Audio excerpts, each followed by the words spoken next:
What is up, guys? Welcome back to the Huddle, your weekly playbook helping you gain forward progress in your career. Simply put, we're here every single week to help you win. For our new viewers, welcome to the team. What's up, Mr. Daniel? I'm back. People can hear me this week. Yeah, we missed you last week. We needed you. We needed you. All right, today's sponsors, NAFCT and Divergent Adhesives. If you need training coming up October, what is it, Daniel? 20th, I believe. 20th. We are, I say we Yes. are, NAFCT is having a sheet vinyl heat weld flash coving, I believe, training. And that 20th is to in, the 24th. and where's it at? Columbus, Ohio at America's Floor Source. It's an amazing facility that they got there. Awesome. So, if you're in the resilient world, want to get in one of the most in demand floorings that are projected to continue in demand, you should probably check out the NAFCT heat weld and sheet vinyl course there in Columbus. Reach out to Daniel, reach out to NAFCT. And we want to give a shout out to Divergent Adhesives for sponsoring today's show as well. So, both of these companies are great sponsors of the Huddle, showing you how much we care as well as they care about training and quality products. Don't forget to give us a like and subscribe, and hit us up on the social channels. Let us know what you're thinking about, what we can help you guys work through, maybe get some experts on, and help continue to curate our topics. Speaking of topics, today's topic is implementing effective quality control measures. We got our homeboy out on the golf course today. He's going to That's right. participate and show you what quality does. It gets you on the golf course. Good I think quality quality control relationships measures. get you on the golf course. I don't know about golf game, that's for sure. It's all about the relationships that you build. And hey, I just want to add, you guys that have me on mute just in case they say some things that aren't uh, quality. Aren't huddle approved. But there's a lot of interest in the course coming up in Columbus, Daniel. I just wanted to let you know that. Had a couple of gentlemen that exchanged contact information. I actually gave them your information as well, so they can reach out. Um, and now we had some of our neighbors were interested. With some of the other, local flooring companies interested in attending as well. Sweet. All we Awesome. need. What's up, Jose de Jesus? Yeah, he was All with you right. guys down there at convention last week too, right? He was, yeah. It was awesome being down at convention, and it was really cool. It was a lot bigger audience than normal. The topics were pretty wide varying. They had a great couple keynote speakers.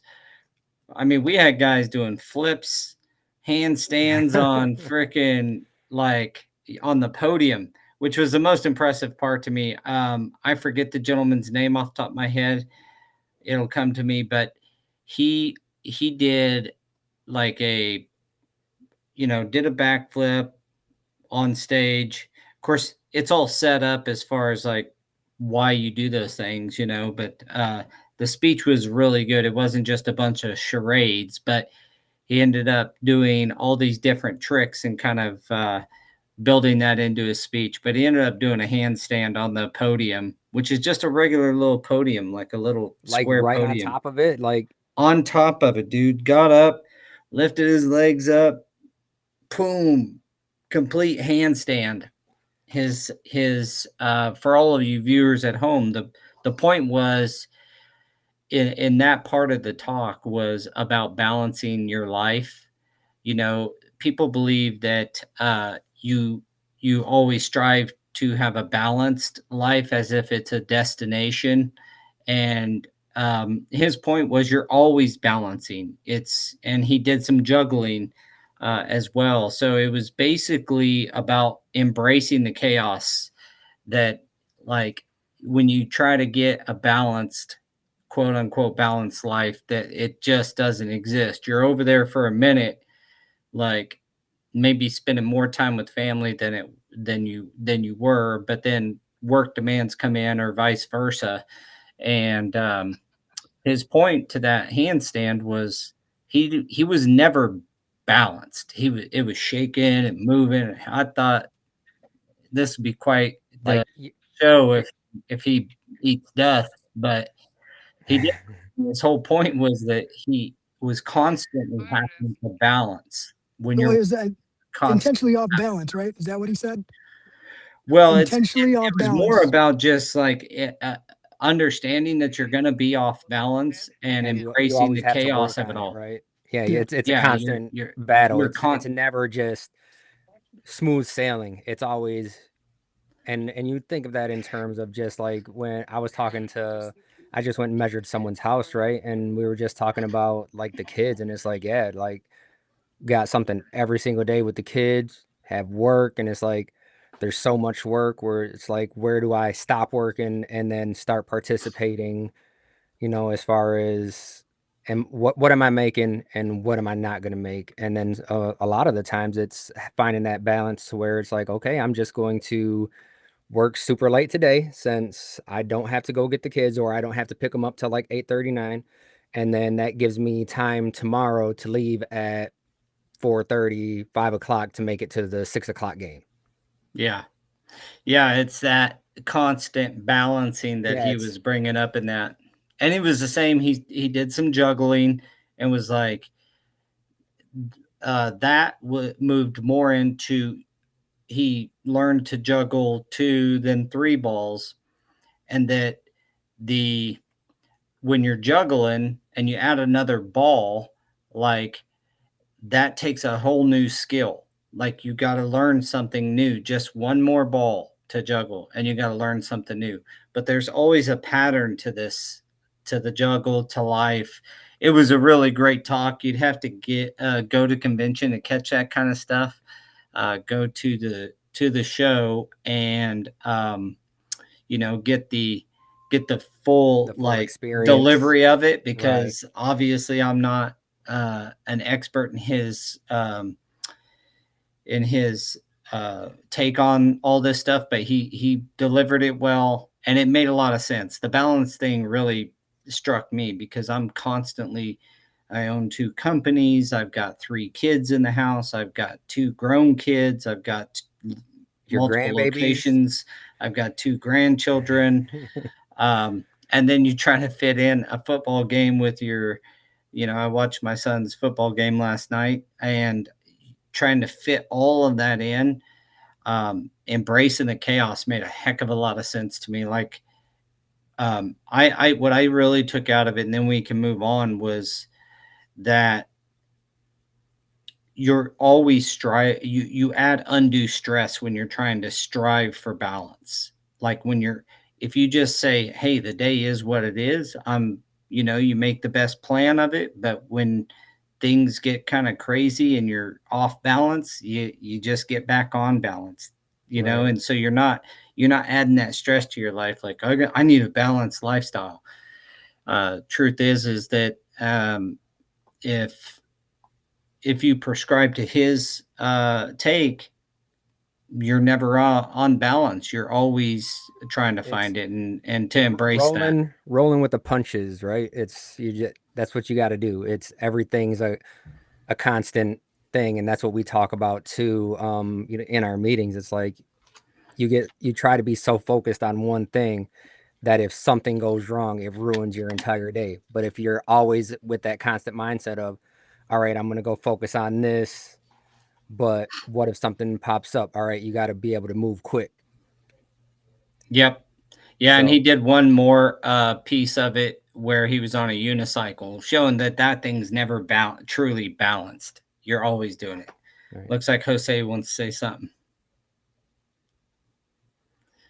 There you go. I just had to unmute it, guys. It's funny you talk about balance and Daniel mindset and making sure that you are not creating the chaos, right? And I just happen to be golfing. I suck at golf. These guys know it. They're not gonna lie. I said we're using one of my balls, but I didn't let my lack of experience in golfing dictate my day. I'm still having fun. I We're do. still That's making why I good don't show up conversation. to golf. Yeah, I know that's why you don't show up. We talked about that. I got something on my It's not like those memes with the guy in the papers like, F it, I quit, and he's throwing it, and then he says, "Never mind, I'm just kidding." They show him picking up the pile of papers. Um, you're right. Balance goes with a lot, and if you can find a way to stay balanced, chances are you're going to stay a little more organized, and you're going to be able to roll with those punches a lot easier. So Justin does have a question. He wants to know, and since we're in different markets, we're in Michigan, you're in Kansas. If we're doing a lot of sanitary base, because he sees it replacing Flash Cove, and I don't know your thoughts on that, but I know you've been dealing with the same thing that we've been dealing with over here. Is the PVC free or non PVC, depending on which manufacturer you're talking to? Yeah, I've seen more specifications for Flexco and their base system and welding to the floor. Um, I believe that's what he's referring to when he Right. says sanitary base. Um, and Durafloor came out with, and I didn't know this, and it may have been out for a while, but like Durafloor has preformed and inside and outside corners, and then of course, putting you'd make the straight runs. Flexco's a little overkill on some of it because it's like the it's expensive. You have to buy the straight runs, and if you're doing vinyl that has preformed inside and outside corners, then and you border the entire room essentially, um, that's oftentimes a little more affordable than doing a sanitary system, but it is gaining steam. I would tell you that. I think it's the frustration with inside and outside corners from an installation standpoint is why not, at least Well, in our market, it's not as much of a like a design desire. They just soon have it flash coving and heat welded. Um, but I think it's more of a performance standpoint that a lot of guys have trouble welding those outside corners and welding your inside corners. Guys are still, I go on job sites and see caulking on inside corners and stuff like that, and I understand it. Like the sheetrock's not perfect, and you've got all these other things, but I seen a trick little sister did, with with with the flashing, the sheet metal metal. flashing, Yeah, yeah. metal flashing, for that kinda stuff, so that was pretty cool to see that. So there are some things you can do as an installer to, improve that scenario. I particularly like the outside corners, done that way because it gives you a real good backing. Where we fail on, and you probably should teach us more than me, but where I see failure on outside corners and inside corners, but primarily outside corners, there's nothing behind Nothing, it. yeah. And There's then when no you try to body. weld two pieces of weld with no body They behind just it, open up. yeah, it almost like just disintegrates them, depending on which vinyl you're using. So, and then you get these gnarly like you go back and you try to weld that, and before you know it, you have this gnarly looking outside corner. So But yeah, we don't see it too. I haven't at least seen it too much over here in any of the bids or on any of the projects. So that's something that we'll be looking for. So if we do, I'll definitely let you guys know. yeah, Durafloor just we just the only reason I know about that is they had we had a bid come out that specified their inside and outside corners, and I was like, I didn't even know they made them. Must be pretty new, but yeah, Right. And just searching it up, it looks like even Nora has their own. And then you get into the preform stuff, like just outside of sanitary base, and Ropey has their own flash code where you can send them whatever material and they put the metal on the backing for you. And it's that stuff right there. It's I don't know even what to say about it because it was not that fun to work with when we did it, but that was like it had been like at least 20 years ago when we first did it. Oh, really? Yeah. I've never used it. Never Go done ahead. that. Was that the OEM place out in Muskegon, Daniel? Yeah, Orthopedic Oh, Associates. yes, that was an absolute nightmare. Um, Cause that, just no knowledge, zero instructions on how to do it, so we had to figure it out, and it was brand new. Yeah, it was a nightmare. You- so do you guys have anything else to say about convention at all last week? I know we just want to do to catch things up, and Justin does say thanks, guys. Only worked with Nora and Mannington. Mannington is I don't want to say that, Yeah. man. Well, it's not, those aren't our comments, but we'll try not to perpetuate it. Yeah. Good catch. the only thing about last week is I would say is, and I think we kind of say it all the time, is get yourself off balance, right? Intentionally off balance. Go to some place that you might not feel you're gonna fit in. Be uncomfortable for a little bit. Before you know it, you might come out of the visit or the convention or the meeting with a friendship like ours, and you might meet some pretty cool people at these places. You don't know where your tribe's at until you start traveling. Yep. Yeah, and I was on the phone with him earlier and I said, man, a good joke would have been that he took the red eye to and from Nashville. The literal red. Is my eye still red? I think it Yeah. is. A little bit. Yeah, a little bit. Yeah, so I'll say the last thing about convention is there was a lot of really good technology pieces. I think that's just because there was like more companies involved, and there was more stuff aimed at technology and AI and those types of deals, multiple seminars and talks. Oh, thanks, Roland. I appreciate that, brother. I did a talk on how AI is kind of replacing that middle 80% of businesses, and ours is no different. I mean, we're in the process now at Stewart and Associates of building narrow AI. I kind of made sure to explain a little bit more about the separation between general, like large language models like ChatGPT that everybody kind of knows, and you'll still use those in building narrow AI, but this generative AI and artificial intelligence, like super intelligence that you see on your YouTube feed of the end of the world stuff, there's real dangers there.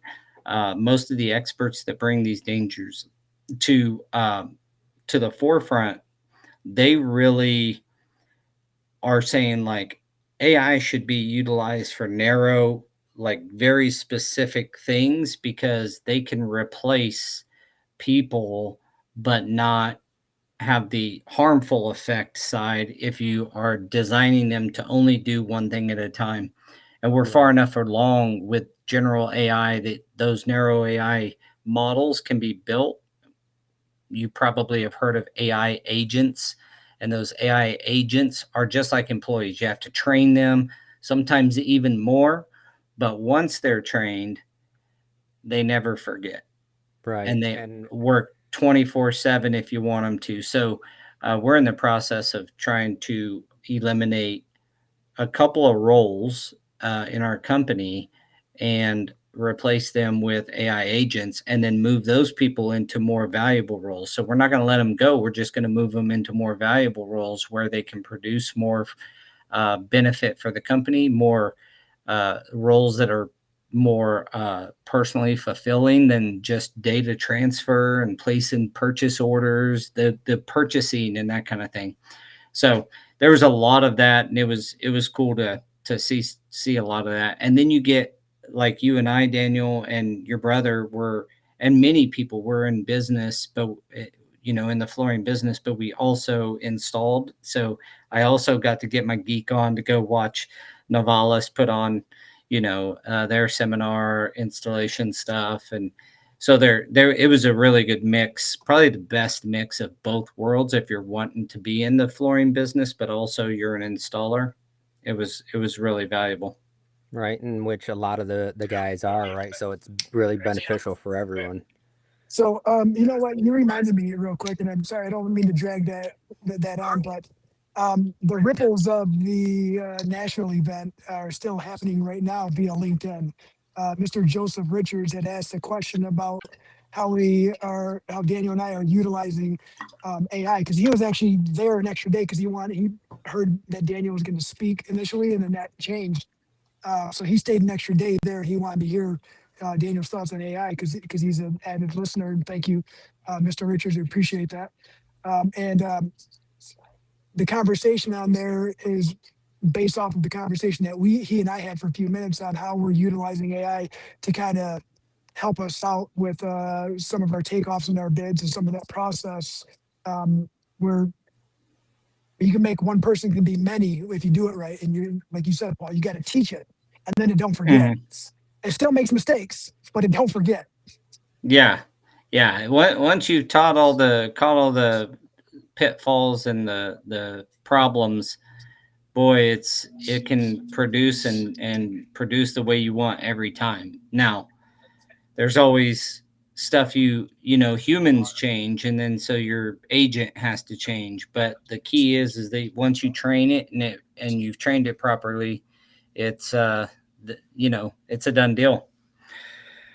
Well, implementing effective quality control measures. I was going to throw out there just a few things and let you guys wrap on it.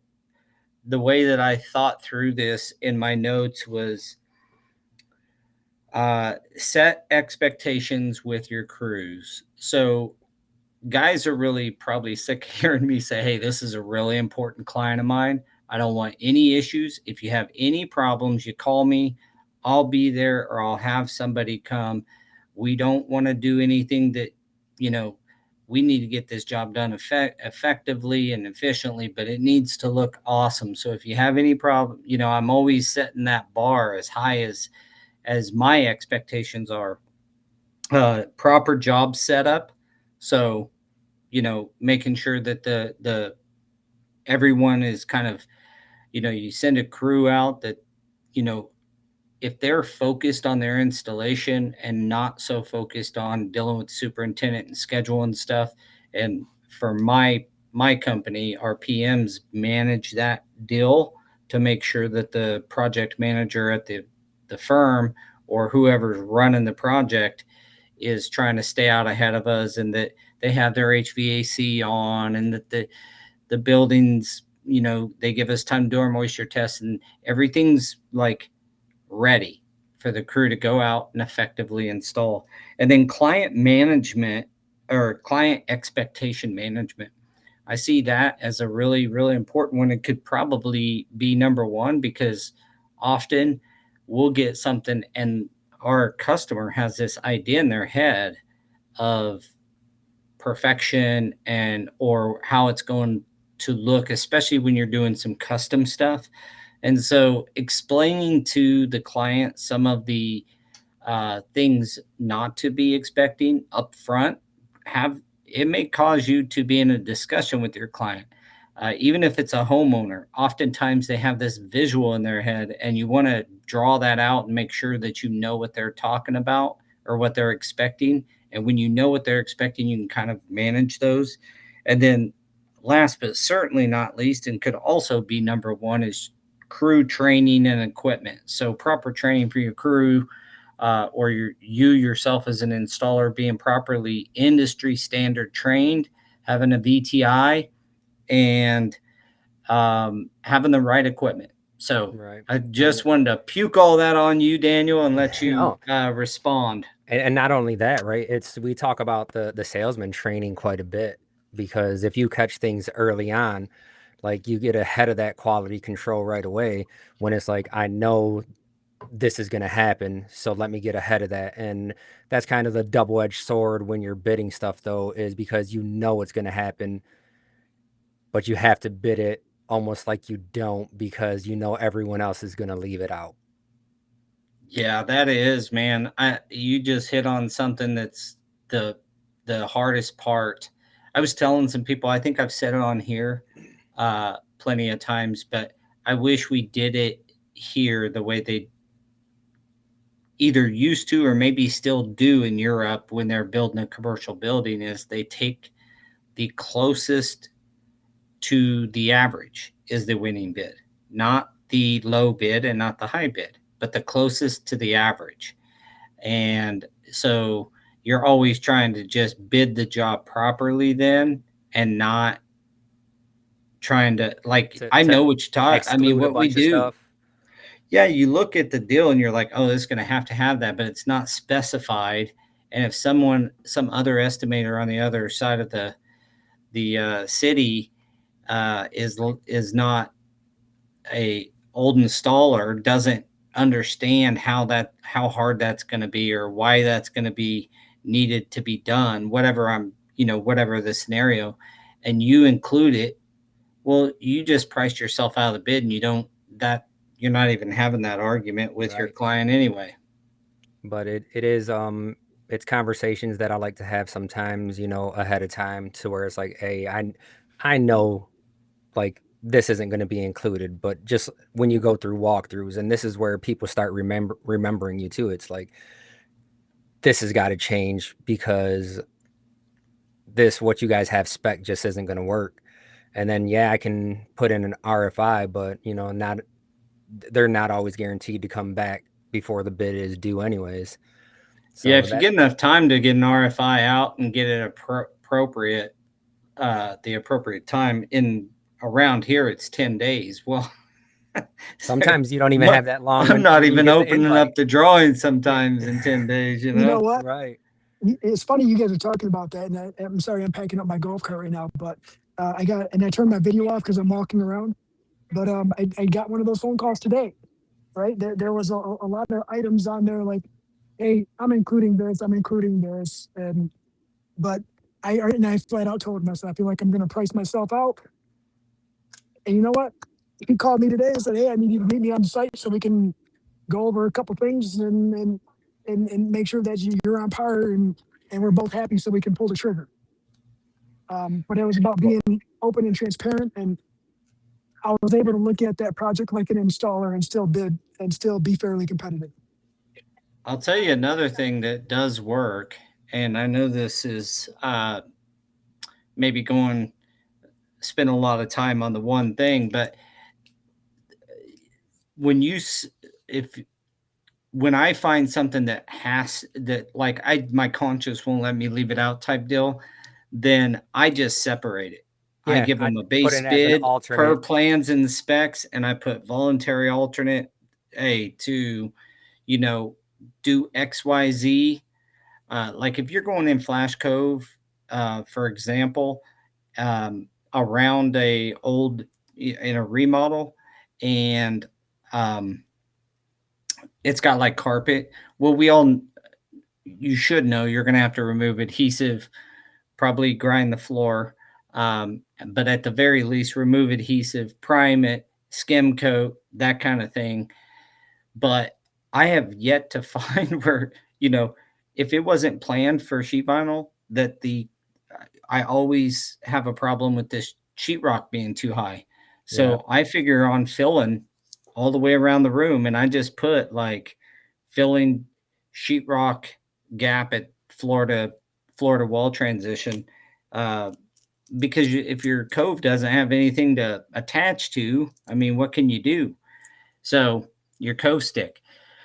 That may be German to some of you carpet guys out there, but you vinyl guys know what I'm Yeah, I talking mean, about. speaking of carpet, did you see this Rollin comment? Sure didn't come to NFIC. Oh, that's right, you don't do carpet.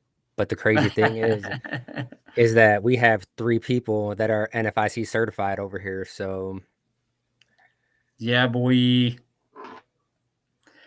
Yeah, I so might not do it, but I did like the class. I learned a lot in that class. So that's you were mentioning just way up front with the bids and Yeah, just getting it right getting ahead there. of I things. That's kind of the almost client management part that kind of throws in with that. Whatever your salesman or your estimator or your PM or whomever, whatever part of flooring you're in, whether it's retail, residential, whatever. If you're direct to customer and you're doing retail work or residential work direct with customer, you are who sets the expectations. So just I find that's a pitfall. Like you can do a really great job, but they just had something else in their head, and boom, you know. Um, Tile comes to mind, like grout joints or particularly subway or a white glazed tile with um, dark grout. I always like straight up. You understand this is an eased edge glazed wall tile with dark grout. You are going to see the grout joint is not going to look consistent because you have such contrast between the two. It's stuff like that that you want to try to, you know, But and you it's can kind make of nice stuff. easier these days though, because people like that tile that kind of looks a little bit off, right? Looks more handmade, and that's kind of the look that a lot of people, I mean, I don't know If that's over what there, they're but expecting, if they're yeah. expecting a nice, tight, straight grout joint, you'll give them that, but it just the you can even striking, which I'm sure if there's any tile guys on here would be like, "Well, you should strike your joints." Yeah, you can strike them too, but then once you sponge them off, you're still gonna have just a little bit of inconsistency in the grout joint. Anyway, that's too much on that one piece. I was just No, stating that and like what you said is 100% true. Setting those expectations way ahead of time, even in the yeah. bid. And we can even get it as far as talking about the culture of the company, right? Because when you're looking at the quality, you have to have people, the culture has to be there to where you're like, hey, there's something going on here, and they bring it up to you instead of them just, and I've seen it time and time again where, you know, and typically it's a subcontractor that, or trade partner, however you want to call them, um, that, you talk to them, and it's always, with us, it was always on someone else's project, right? But they're like, well, they're not paying us for this, so I'm not going to do it. And it's got to be, you have to have that culture to where people can just tell you, hey, this is what's going on. This is, I can't do this, basically. They have to feel Well, comfortable saying that. yeah, I like how you you kind of bring up things that encompass multiple deals because that's kind of setting the crews, setting the expectations to your crew. Like, hey, if there's any problems whatsoever, call me. Like, I want to know about them. We can discuss if it's going to cost more, if it's going to cost less, if it's going to take more effort, whatever. But call me. Don't just do it and then say, well, the sheetrock was not plumb, or there was my base looks like crap because there's sheetrock mud left at every joint at the bottom. Okay, but can we talk about that before we put the base on? Right. You know what I mean? Like, let's chat through the situation and make sure that either we're going to do it or we're not, but don't just go forward with something that's not going to turn out super high quality. And that's that culture thing. And you can build it, like you said, with your teams from like them picking out that stuff. And you don't even, although I would always do it. I mean, even with our hourly guys that are fantastic, I'm always still like, hey, this is really important that we do this right. Right. And that's what we do too. So you have to set those expectations, like you said. So we have our Monday meeting every Monday, and I will bring out all the projects that we did last week and talk about those and see, what went wrong, what went right. And then I'll bring up all the projects that we have going for this week. All right, these are the ones for this week. Let's go over this so that way, if you have any questions, you ask them now. If I have anything to say, this is where everything is brought out to the table, so that way hey, this client right here is going to be looking at us under a microscope, so if anything is wrong, we need to catch it right away. Mm-hmm. The other thing that your culture hit on was setting up the job. You know, I mean, I know that crews dislike nothing more than get to a job site and the materials aren't there, or they don't have any place to work, and nobody talked to the company. Um, you know, the no, I am not NFIC certified.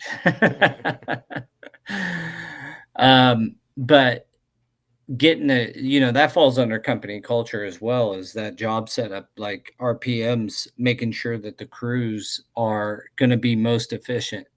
I know when I'd show up to job sites, glue wouldn't be there, or this wouldn't be there, or that wouldn't be there. I mean, we all run short on materials here and there. Things happen. We're not perfect, but the just not being ready and not going and kind of making sure, calling your superintendent the day before, hey, my crew's going to be there tomorrow. You got room for them? Or where are they starting? What room number are they starting on? Let's go over the drawings together, that kind of stuff. Yeah, it's a culture as well. I mean, a lot of what we talk about can be tied back to culture, and you just have to, as soon as you realize that, that's where you start building the culture and making it so that way you just always build on that, and everything is based on your culture. Yeah. Yeah, it's certainly, you get to build on one thing that can, like you're saying, many small Many small things. time make big time, right? Yeah. And that's where, it's the small details that make take big effect, right? Hmm. And it's when you're talking about the gaps at the bottom of the wall. Well, guys, we could have had this done and completed while we were patching. Now we have to go back and we have to spend a day taking the base off, putting mud in there, Hmm. putting it back on. And it's like just explaining to them, the time, the what it costs basically to do that when you're doing it is minimal compared to what you have to go back and do. Hmm. And then what about oversight for you guys? Do you S- have one of your crew leaders Yep. what, So it's like write everyone. up a pre-punch, or how do you guys handle that stuff? Yep, and it's I would like to say that it's a daily thing, but that's kind of unrealistic in the real world, especially when you're on a huge project. But there is times where it's like, okay, have the person in charge of that project go through and walk everything, right? And it's like this is where culture becomes very important too, because it's you have to be able to take whatever is wrong and then go back to the people and say, this is what's wrong. We have to fix it. And not only that, you explain to them why, right? And because a lot of the people that it hurts their ego, I think, because it's like, I thought I did a good job. And it's like, maybe they did do a decent job, right? It's just people have different expectations or different standards. And when you're trying to hit a certain standard, it's, it may pass, right? But to me, it doesn't. It doesn't meet my standards. So that's why we have to do it. And this is what we have to change about it. Yeah, just like I'll give you an easy example. LVT and hollow metal door frames. We caulk every one of them, and I expect my crew to caulk every door frame, even if it's cut in very nicely. And I had one of our better crews say, "Oh, well, the contractor said he was going to do it." I'm like, "He just go back and caulk it, please." Like, you cut it in so perfectly. I get it. It doesn't really look but it's still not perfect. Like cutting into them jams, if you do commercial, you know how the bottom of those jams get burgered all up pretty bent bad. out. Yeah. They get bent out real bad because they have the spreader bar in the middle, and they leave then the when they spreader take them bar out, they just forever. hit it with a hammer and it makes the bottom of the door frame jet out. Mm-hmm. Yeah, it doesn't break away like they think it should.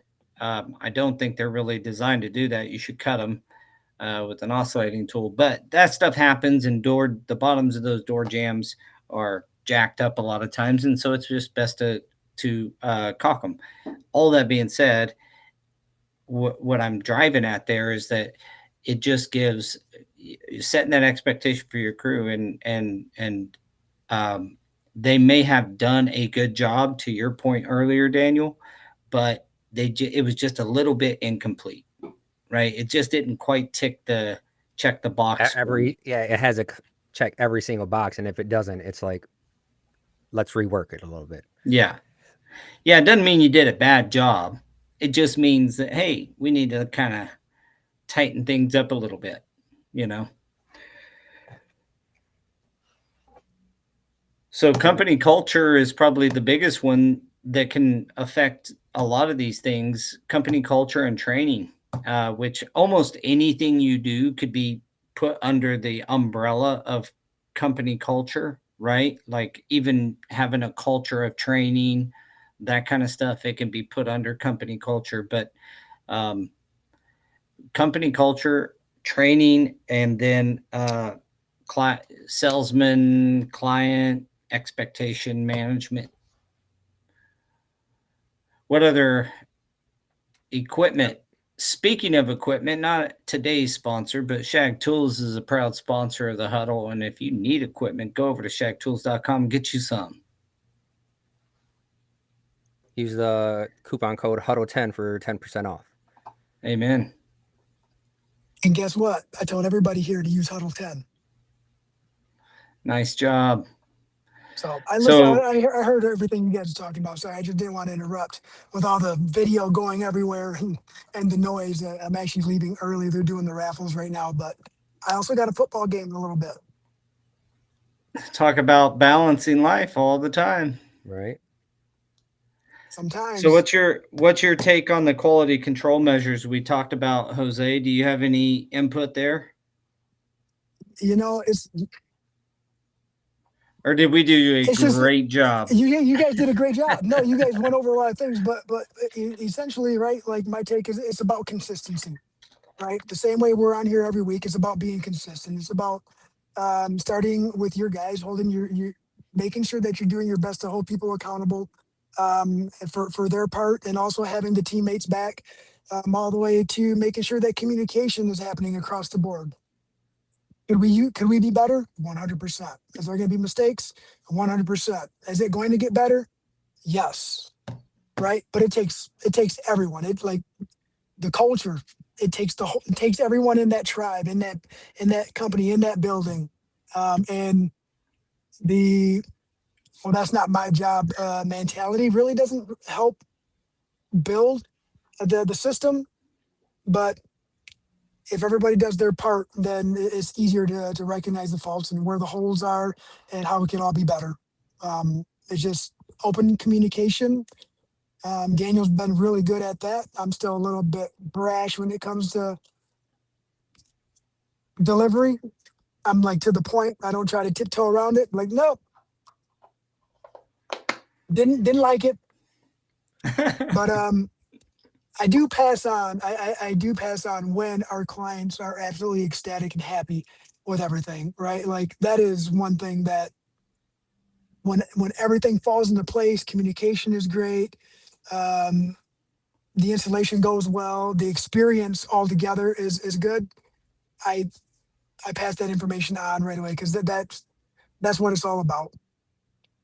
Sometimes it's not sometimes a thank you and a pat on the back goes a little bit further than just it's part of your job description. I'm still working on that though. Well, I think all of us, speaking for myself anyway, can be better at giving that kudos to people when they do a Kudos, there you great go. job. A lot of times I use special occasions to thank them. But yeah, you can people like to know they're doing good work for you, and when they do good work, that it's noticed as much as when they don't do good work and you have to correct them. You So know what? That brings me back to when at the convention, Kevin Keith um, had congratulated, like, Rollin, you did a great job, like, and on the presentation that they did. But he didn't say like, man, you did a great job. He said it like Hancock, like Will Smith and Hancock. Good job. good job. I just started making fun of him right away. It's like, uh, sorry, I just kind of went off topic there a little bit. That No, you have to go to convention to catch those things too. yes, And I think you know, you can start talking about who owns quality control, right? Some places have entire departments just based on quality control, but I think with us, it's almost every single person has to be a part of that yeah, because there's so many moving pieces. It's not just going through um like an assembly line, right? Which would make it way easier for someone just to keep on checking. It's all right. I did I did the bid. So now we got to double check it. And all right, we got the job. Now we got to double check and go over all the submittals and make sure all that is good. And it's a yeah, constant battle all the way down the line. So when you're installing it, you know, the installers have to own their own quality control too, and then give that feedback back to the office because I mean, in the everyone has to start looking at their bottom line. It all feeds back up, right? And we have to make sure that there's a constant flow of communication. yeah. Yeah, I I agree. I tell you, there's a lot of people, like you said, there's obviously some companies out there that do um they have their own like quality assurance piece, and I did that for quite a while. We had a installation quality control person.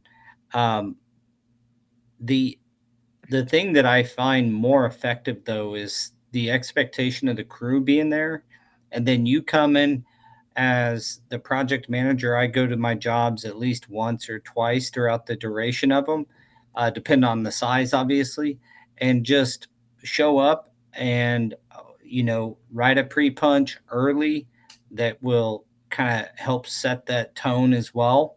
So, um, and it just makes the crews better. They take notice of that our guys have good hand skills. Many of them have good ratings. Um, it's not that they don't have the ability. It's at 5 o'clock on Friday. I Bam. don't want to do this XYZ, or that 3 o'clock on Friday. That to do it, you know, the right way is going to take another hour, Right. It's gonna and take till it's 6 getting instead of Or over that. 5. Yeah, it's getting over that our crews have gotten really good at. It's like it's better that than spending the first 6 hours on Monday fixing it.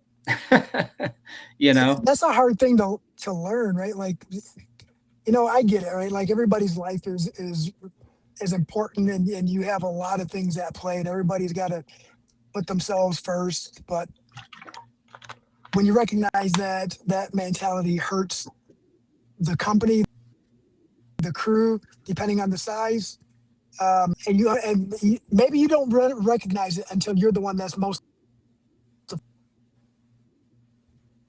affected by. Maybe it's hard to recognize happens. Try and save But some bandwidth. I think that quality control is individualized. If, oh, can you I hear turned me? your video off to save bandwidth.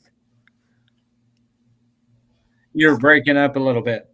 Yep, we can hear you. You just were breaking up a little bit. I was just adding on to what Daniel had said about it starts with an individual and then it affects the company if individuals don't hold themselves accountable for not only their quality control but their crews.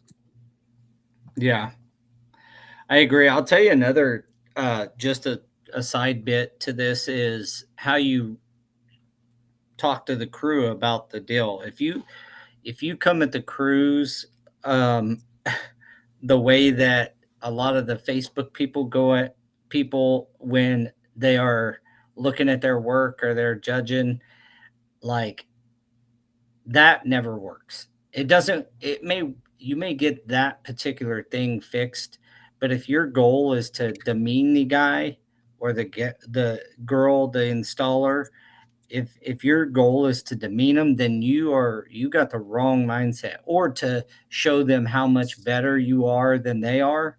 I see that sometimes. Um, Look, my goal, and I've taught this to all my staff. And my son runs our Kansas City division, and I teach him this same thing. Like, put your ego aside and think about what the goal is. The goal is to not have that happen. How can you correct your crew on a particular scenario that prevents it from happening in the future, so that you have less and less quality control concerns? So go at them and you can teach them, but you got to have the right attitude and the right approach. That's just a little side note. I just see demeaning stuff. I was part of that, meaning I'd been an installer where, I didn't do it the best early on, and the guy that would come behind me and look at it would just dog, and then try to dog you with the company and dog you with other installers. Well, if you're doing that, dude, you're not accomplishing. Maybe you should readjust your goals to making sure that not only is the job done very well for your client, but at the end of the day, you don't have to keep battling those things, because you take the time. I think Jose said it earlier, to like show them how to do it differently. I mean, I've had some of the best installers. We talk through stuff and they get like, oh yeah, like they're better than me at tile, but I come up with an idea that helps them in their install for it to go better. So have that mindset where you're trying to actually improve them and not just, prove them wrong. Right. And that was one of the things I was going to hit on too, was like a total mindset shift where you you look at things where it's, well, I want to be out by 5 o'clock, so I'm only going to go up to this point. And then you actually have to look at that mindset and be like, well, if I do that, then next week I'm going to run into this and this and this. Like, I'm putting myself behind as soon as I start. Mm-hmm. So you have to look at that in your own mind and be like, okay, if I can set this stuff up the way I need to and make sure it's done right, next week I won't have to worry about it. But then it's a snowball effect almost, where especially on the big projects where it's like, all right, I didn't do it last week, so that puts me behind this week, which is going to put me behind the following week. And it's just making sure that you're trying to stay ahead of everything. Yeah. Rollin says that the Florida CFI chapter is ready to go. How about Michigan? And I think we were looking for someone to run it, because I can't commit the time that it takes to run something like that. So it's in the works. It sounds like that's awesome. The Florida chapter is Can you guys going. hear me? CFI's got the local chapters rolling yeah, pretty well. I think that'll be number 14. Florida will be. So that's an awesome thing that Rollins in charge of, and doing a great job over there at CFI, putting together those local chapters. So kudos to Rollin and CFI for doing that. That brings training, camaraderie, and things like that more back down to the local level, where I think can be really effective.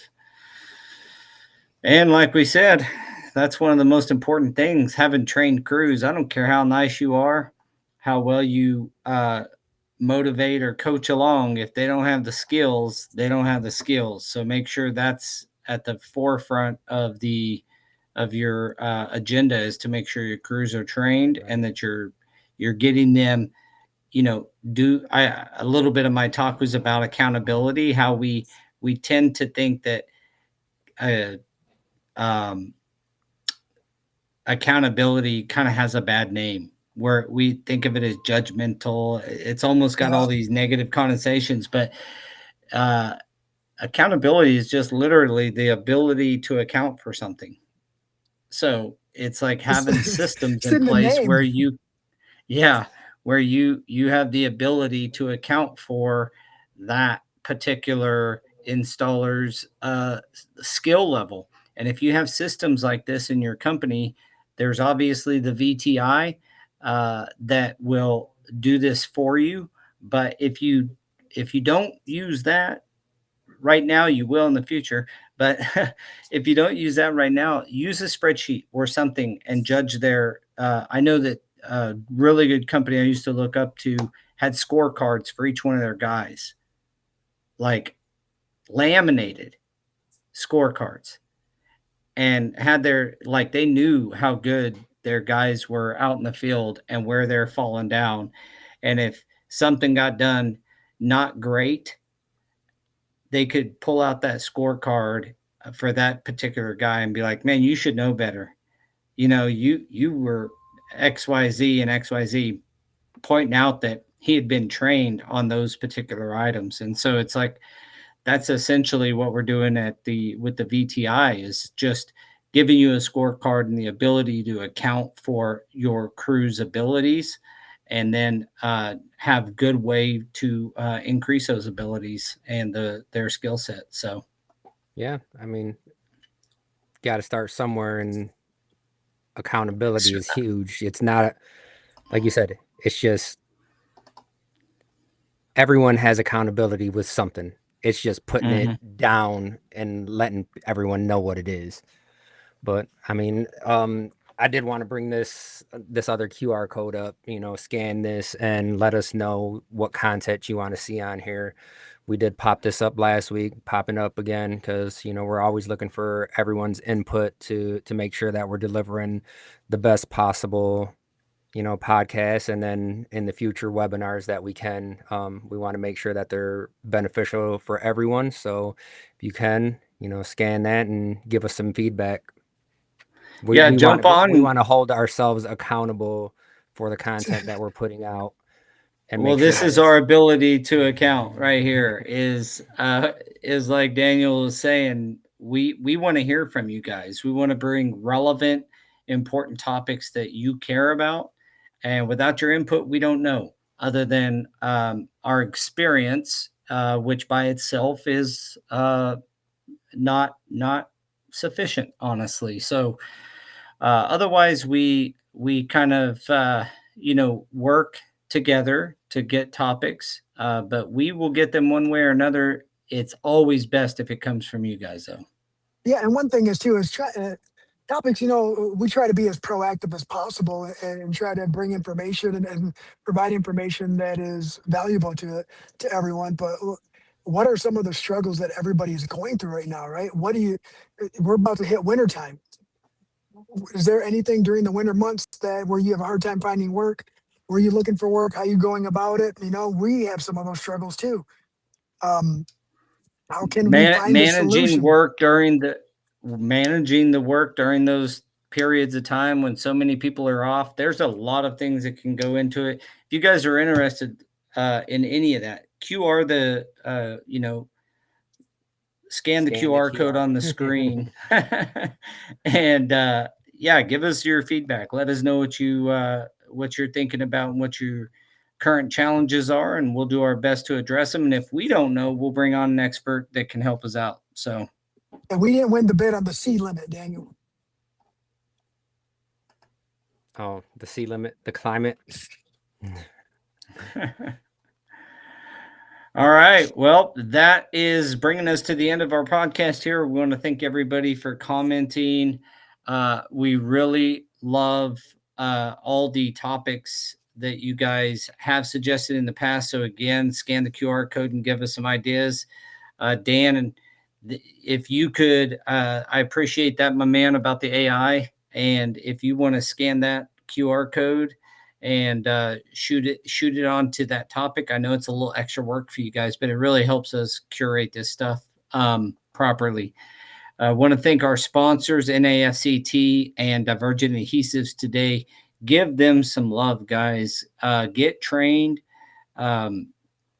Get with Divergent. They got great adhesives. When you need an adhesive that's going to really come through for you in tough scenarios, high moisture adhesives, Sonny's got a whole plethora of adhesives, and Sonny's so knowledgeable that you can really trust his ability to put together, I mean, like the best adhesives on the market. So give him some love, and make sure to search out NAFCT. Coming soon will be a training hub for each individual installer to go and get trained from NAFCT. You'll have your own training hub that you can go through and select all kinds of different trainings at different locations that are relevant to you. So keep on the lookout for that. I'll keep you guys updated with that. I'll talk to you guys next week. All right. We'll see you guys. Thank All you, right. See you everyone. guys.